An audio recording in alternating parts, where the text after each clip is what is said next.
Boas pessoal, daqui a B52 do canal Iniciar barra 52. Isto é o Iniciar barra Notícias número 1 e já falhei o sábado de novo. É verdade. Solos, sério. Não, não faças barulho. Não, mas a sério. Olha lá a tua vida. Ok. Vamos então iniciar o Iniciar barra 52, Iniciar barra Notícias. Eu ainda não estou perfeito nisto, mas pronto. É humano errar. Eu acho que sou humano. Quero relembrar o pessoal que temos um canal de YouTube, um canal, uma página de Facebook, uma conta de Twitter. Não sei se aquilo se chama uma página, mas é uma conta de Twitter, onde vou metendo quando é que os vídeos saem, o que é que eu estou a fazer nos momentos, o material novo que vai chegando, essas coisitas. Sneak peeks. E também uma página de Google Plus.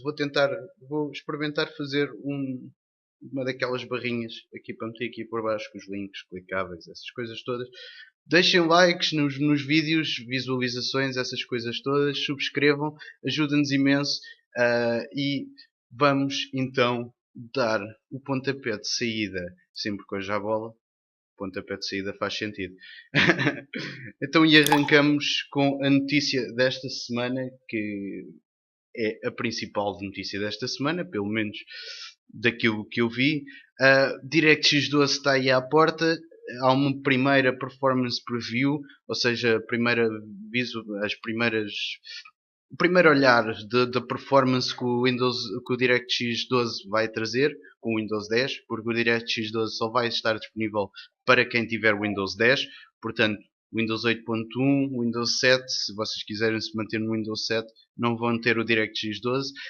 E a performance que vai ter, o incremento de performance que irá ter esta nova tecnologia. Esta nova tecnologia é muito baseada no Mantle, o Mantle da AMD, porque permite aos criadores de jogos alocarem mais recursos para os seus próprios jogos, ou seja, trabalharem melhor os recursos que estão disponíveis no computador, tanto o processador, como a RAM, como a própria placa gráfica, e então distribuindo assim as tarefas entre esses vários componentes, em vez de ser um pouco o próprio criador de jogo a distribuir essas tarefas, que é uma coisa que demora muito tempo e envolve muito trabalho da parte do programador em si. Agora o API, ou seja,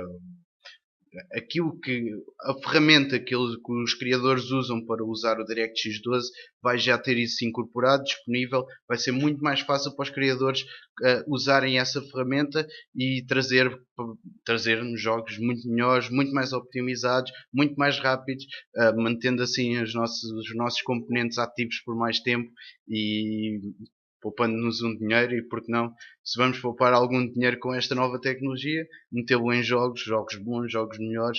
Não façam pré-orders, por favor. Não façam pré-orders. Não façam isso. Pela vossa vida. Não é pela minha, pela vossa vida.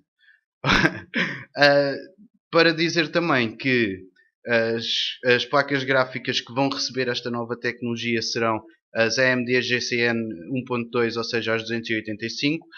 Creio que as 265 também vão de estar aqui para o meio.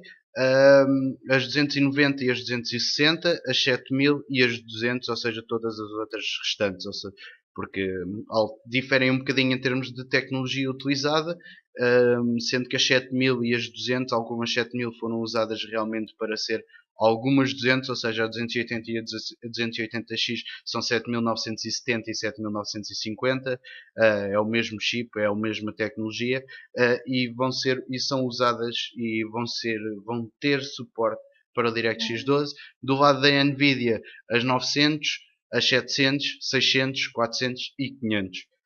Essas séries todas vão ter suporte para DirectX 12, apesar daqui na tabela dizer que as 400 e as 500 ainda não estão ativas, e as 7000 e as restantes 200 da AMD ainda têm alguns bugs. Atenção, isto é apenas inicial, isto é um alpha test, portanto ainda não será o final, e segundo o roadmap da Microsoft, todas estas placas vão ter suporte no lançamento do Windows 10. Vemos também aqui alguns números no benchmark Starswarm. O Starswarm é um benchmark pesadíssimo, é um benchmark feito para puxar pela placa gráfica ao máximo, para criar bottlenecks mesmo dentro dela, ou seja, fazer com que algum dos componentes no meio desta brincadeira toda de certa forma falhem e criem frame drops, ou seja, comecem a criar aquele tipo de situação em que solos, aquele tipo de situação, no, aquele tipo de situação em que, em que a placa gráfica começa a perder frames e começa a gaguejar. Basicamente fazer-vos gaguejar o jogo. O Starswarm é feito especificamente para isso e é extremamente puxado mesmo muito para os GPUs neste caso. Aqui estão alguns testes do Starstorm Swarm, especificamente com o DirectX 11 da 980, com o DirectX 11, como podem ver a 980 nem chega aos 30 frames, em muitos casos, e com o DirectX 12 em que ela passa aos 60 frames, ou seja, que é ótimo, e em diferentes configurações com o processador, ou seja, o processador entra muito mais em jogo e é muito mais requerido, ou seja, o processador começa a ser uma ferramenta essencial para jogar, apesar de, pelo que isto indica, um 4-core chega perfeitamente, não precisam de passar para os 6 cores, como podem ver aqui é a mesma performance, 0.1 frame, não é muito, é a mesma performance e neste caso aqui da 290X até decai em relação a 6 cores e quando se trata do Mantle também decai ligeiramente, tendo que aqui eles também testaram o Mantle, o que é interessante ver que tipo de performance traz o Mantle para cima da mesa e o que é que as placas gráficas da AMD podem tirar desta mudança e onde é que elas estão neste momento com o Mantle, e se os jogos começarem vai ser muito mais fácil para os criadores criar jogos para DirectX 12 do que vai ser para criar jogos para Mantle. Ou seja, jogos para Mantle vai ser uma tecnologia específica para a AMD. A Nvidia já disse que não iria suportar esse tipo de tecnologia. O DirectX 12 está aí, ou seja, todos os jogos vão ser DirectX 12 e vão ter suporte para o DirectX 12. Não significa que irão ter para o Mantle. Alguns jogos vão continuar a ter suporte para o Mantle, o que é ótimo se vocês tiverem uma placa gráfica que suporte o Mantle. Temos aqui alguns outros dados a nível de outras placas gráficas. O link vai estar na descrição, portanto eu não vou alongar muito mais, mas temos algumas diferenças, principalmente em relação à de 750 Ti, à 680, à 285, outras placas gráficas que provavelmente mais gente tem em relação às placas gráficas de topo, como a 290X e a 980. Se considerarem a 680, há de estar mais ou menos no um patamar abaixo de 970, portanto esta é mais ou menos a performance que irão ter. Atenção, isto é um benchmark, isto é um Starswarm. Os criadores continuam a ter a maior responsabilidade nas mãos, têm as ferramentas para fazer jogos melhores, mas continuam a ter a responsabilidade de entregar um jogo bem feito e capaz de puxar por todos estes cavalos extra que os nossos computadores já têm atualmente e que vão ter ainda mais no futuro e fazer jogos melhores. Outra coisa que o DirectX 12 vai trazer, e o Mantle já traz, e está disponível para os criadores é que têm que desbloquear essa função, que é, se vocês, hoje em dia, se vocês tiverem duas placas gráficas em SLI ou Crossfire, aquilo que conta em termos de VRAM são os 4, imaginemos que a placa são duas 290X, 4 GB, ou são duas 980 a 4 GB de VRAM, os componentes, os dois componentes em conjunto só têm 4 GB de VRAM. Com o DirectX 12 e com o Mantle, os criadores podem desbloquear os outros 4 GB de RAM, VRAM, e assim aumentar o pool para 8 GB não havendo grandes problemas. Por exemplo, no caso da 970, se eles conseguirem fazer isso, digamos que temos o pool de 3,5 mais 3,5, façam as contas. Guterres. Vamos então avançar. Finalmente um smartphone com um Bluetooth chegou e vai estar à venda em Portugal. Uma tecnologia que foi anunciada em 2013, ainda não tinha um dispositivo como um telemóvel para ter esta tecnologia, ainda não havia nenhum fabricante interessado em trazer esta tecnologia para o mercado. Finalmente apareceu a BQ, que vai lançar este sistema operativo, um telemóvel com esse sistema operativo. Neste caso é um telemóvel que já existe em formato Android, que é o BQ Aquarius E4.5, já existe em formato Android, portanto há um telemóvel igual em Android. E desta vez vão lançar com um Ubuntu Phone. O que é um Ubuntu Phone?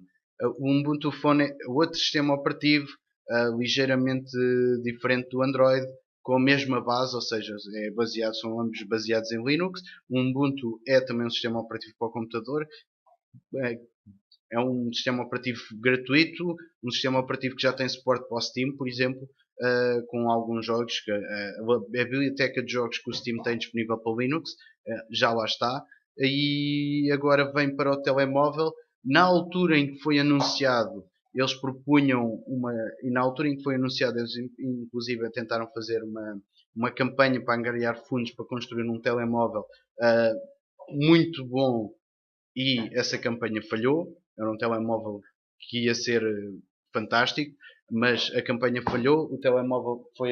O projeto foi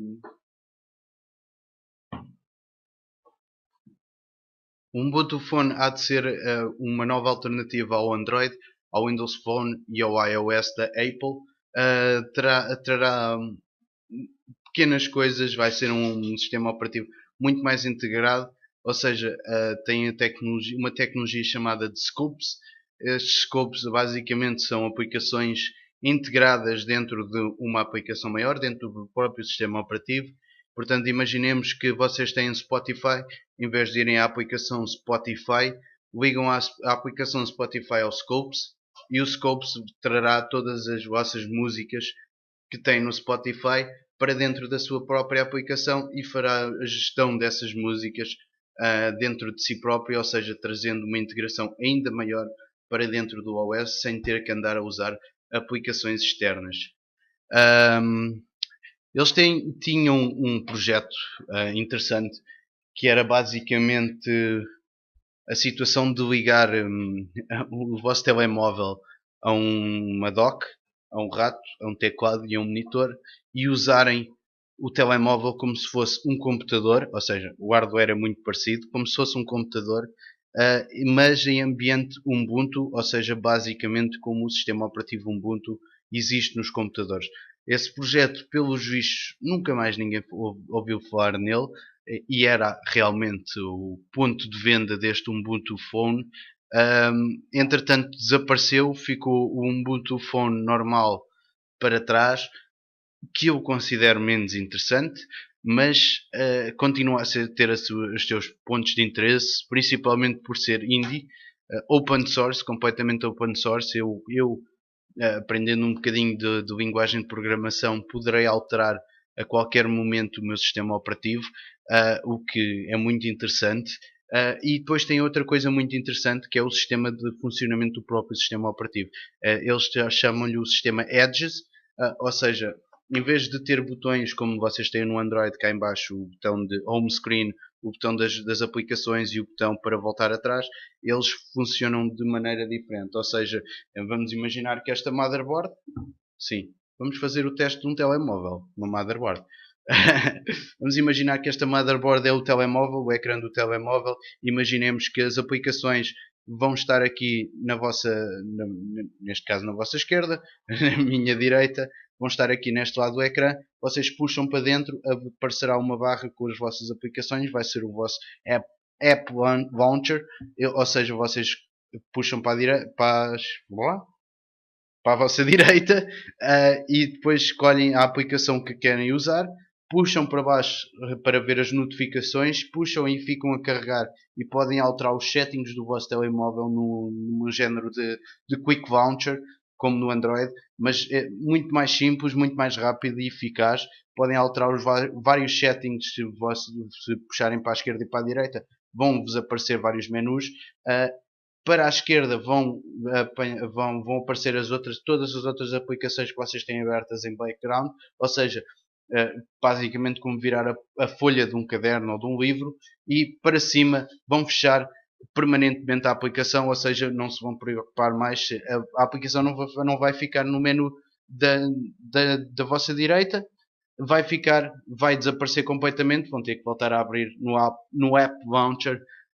E este sistema é engraçado, definitivamente engraçado. Não sei se o telemóvel for minimamente acessível, não sei se não adquiro um para vos mostrar como é que é, para terem mais uma noção do que é um Bluetooth Phone. Eu também estou interessado em ver o que é, porque eu já experimentei um Ubuntu para o telemóvel, já o tive para o telemóvel, para o computador, já o tive há algum tempo, já o tive em mini PCs e gostei da experiência. É um sistema operativo interessante e agora está a evoluir cada vez mais. Peço desculpa por isto. Este é o telemóvel que vai ter o Ubuntu Phone. Não é um telemóvel espetacular. Aliás, tenho um colega meu que tem um telemóvel igual, mas em preto. Não é um telemóvel espetacular. Tem aqui uma espécie de lábio.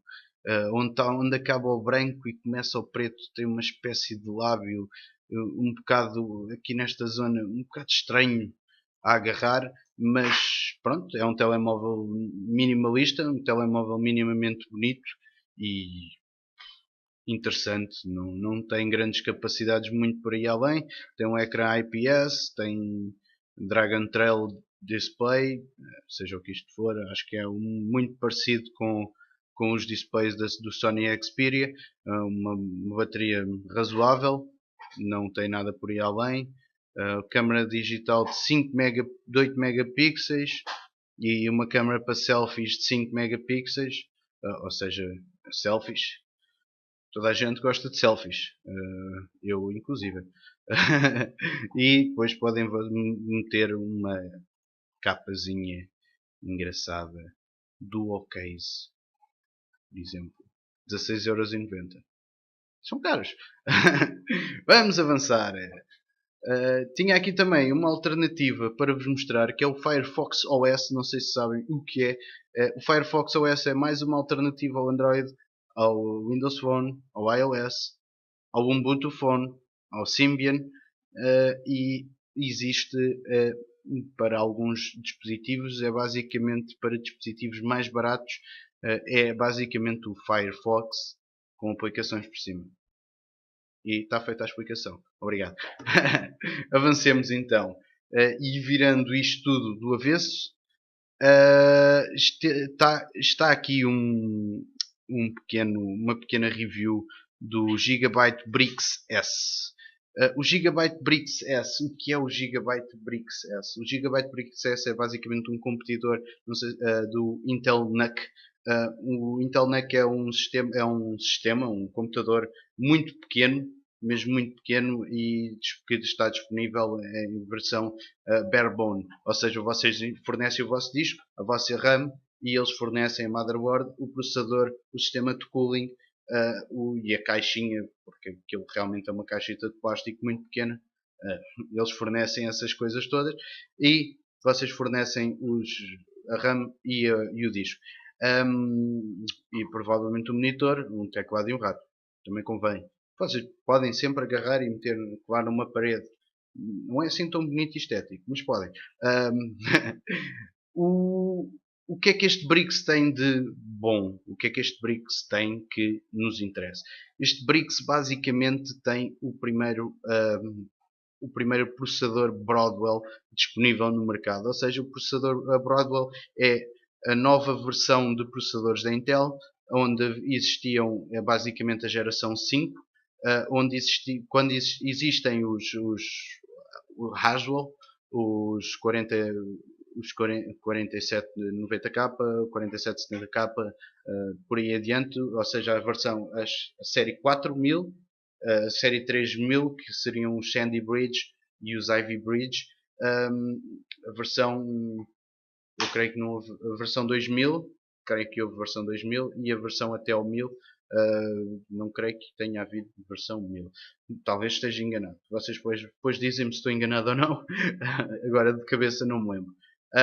O que é que este Broadwell tem de interessante? Este Broadwell é já construído num sistema de tolerância de 14 nanomicrons, ou seja, muito mais baixo do que aquilo que o Haswell, que é a versão atual, a versão anterior, tinha, e tem alguns números interessantes. O que é que ele poderá beneficiar quem compre e adquire este processador? Nomeadamente a nível de performance por watt. A performance não vai aumentar muito por aí além, pelo menos a Intel não está interessada em puxar muito por o sistema para já, ou seja, se trouxerem para o mercado será muito pouco o incremento em relação a um 4790K ou 4770K, neste caso.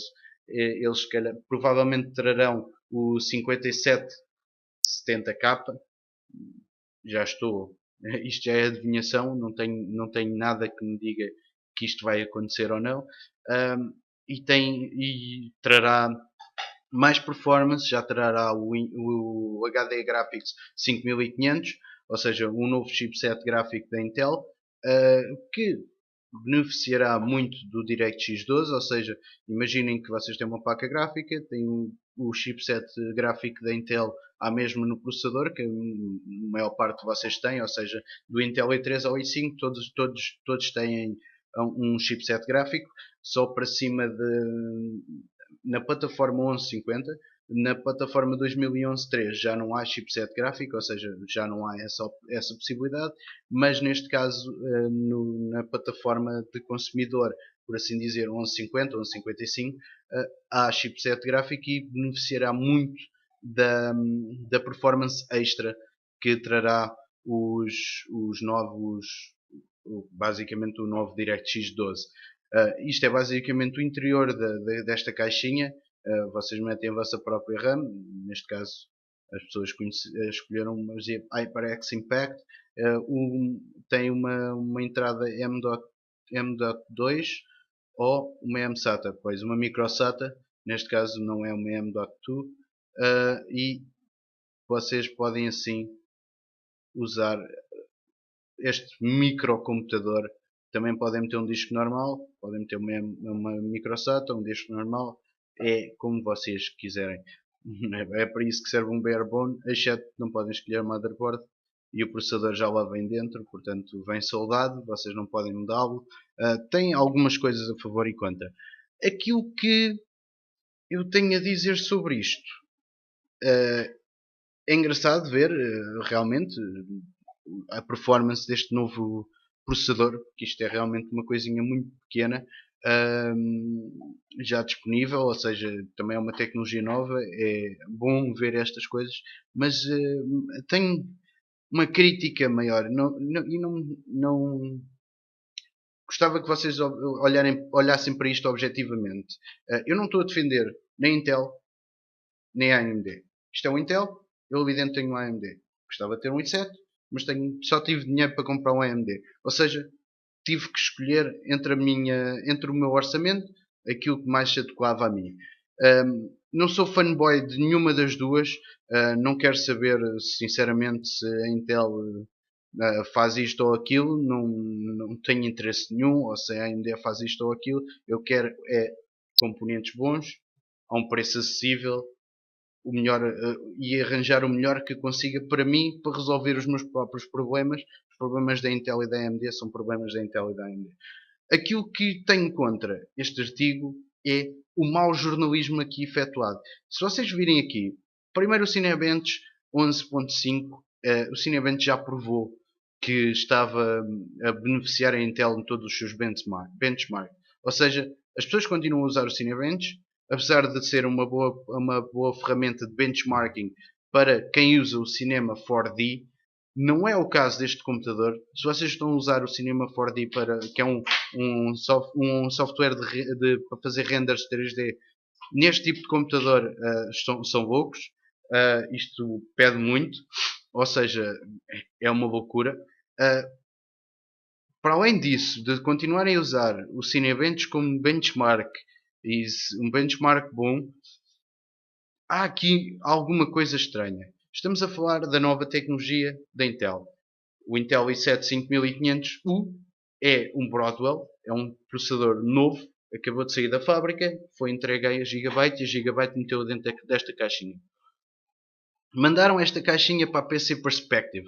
E a PC Perspective, que era um dos sites que eu tinha como alguma referência e com algum gosto de ver os artigos dele, agarraram nesta caixinha e meteram esta caixinha contra outros processadores e outras caixinhas que fizessem sentido no mesmo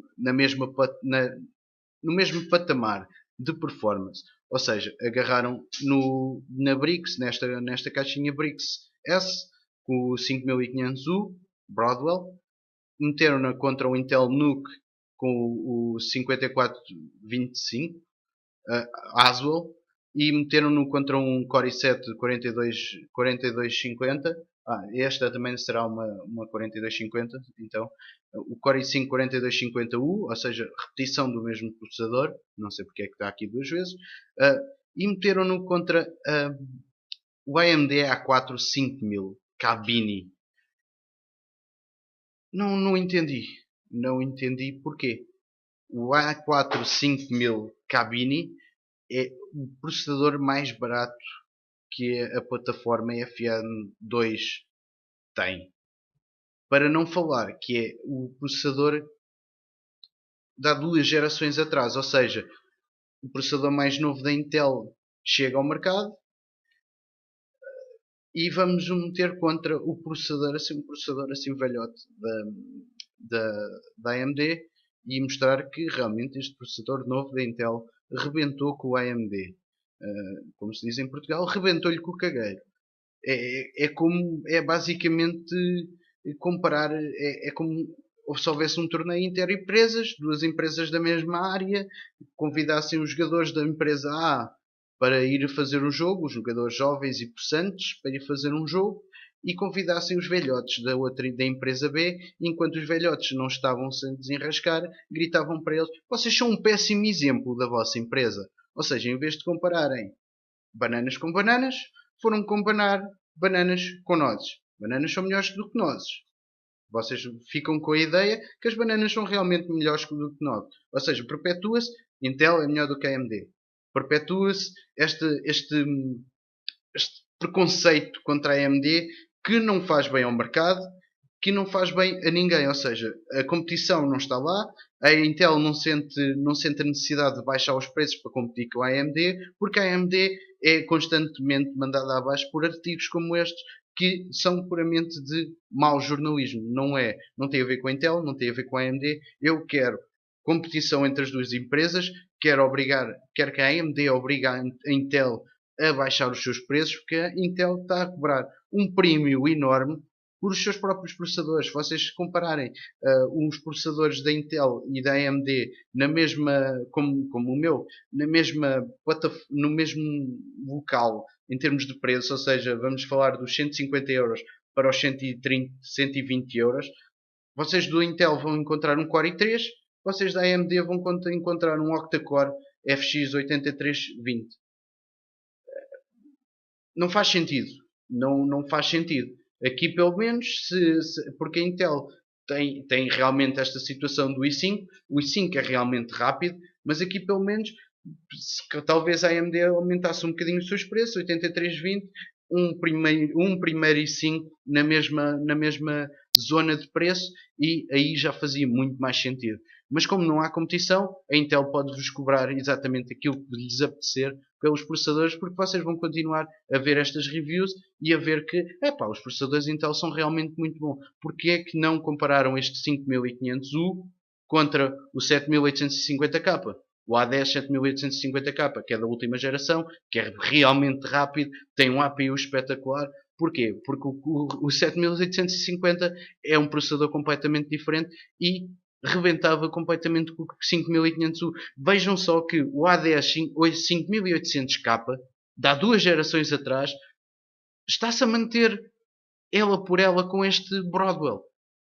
Ela por ela. Estão lá. Estão os dois juntos. Não 5500, 5545 de score de 3D Mark contra 5034. Ou seja, estão tão próximos que o AMD está cá de trás no carrossel a cuspir na cabeça do 5500U.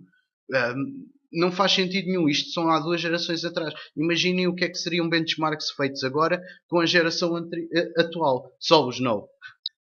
Com a geração atual de processadores. O Solos quer aparecer muito, ele realmente também está chocado com esta situação, revoltado, dirias tu, não é? Revoltadíssimo. Pronto. Mas não entendo. 5500 está aí. Eles até fazem um comparativo em termos um pequeno breakdown em termos daquilo que será a performance. Nem tudo é brinquedos, está bem?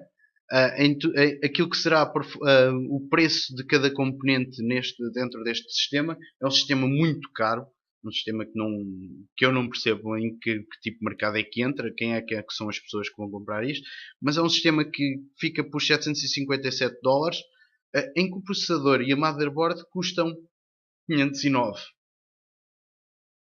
509 dólares.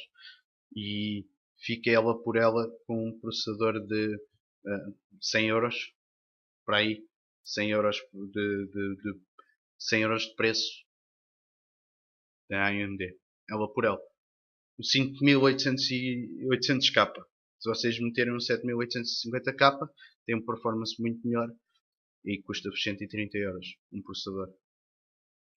E podem fazer uma caixinha pequenininha à mesma, metê-la junto à vossa televisão e têm uma consola de jogos e um computador e fazem aquilo que quiserem dela. E não vos custa 757 euros. 300 euros resolvia-se esse problema.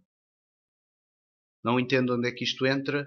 Obviamente com reviews destas, qualquer pessoa ficaria extremamente impressionada com os dados técnicos, com os dados que foram usados para ver esta situação. Os dados técnicos que realmente vieram a público. Não entendo, é mau jornalismo, é tentar enganar as pessoas e continuar a enganar as pessoas. A Intel parece gostar muito de fazer isto. Bem, vamos avançar. Não era suposto vocês verem este ficheiro, mas pronto, isto são segredos de negócio. Bem, parece que voltámos ao PC Pair. Voltarmos com jogos. Eu sei que não tenho trazido muitos jogos de ação e coisas do género, que vocês até possam curtir mais do que isto, mas basicamente o que é que vocês precisam de saber de jogos de ação? Vai sair o Battlefield Hardline, mais um Battlefield, vai sair mais um Assassin's Creed, vai sair este ano mais um Call of Duty. Está feito? Obrigado. Continuando, pelos vistos vai sair mais um Civilization. Eu sei que parece uma sequela, mas não é um Civilization, chama-se Starships e é uma. Ora bem, é entre o Galactic Civilizations, o Civilization Beyond Earth e o Civ 5.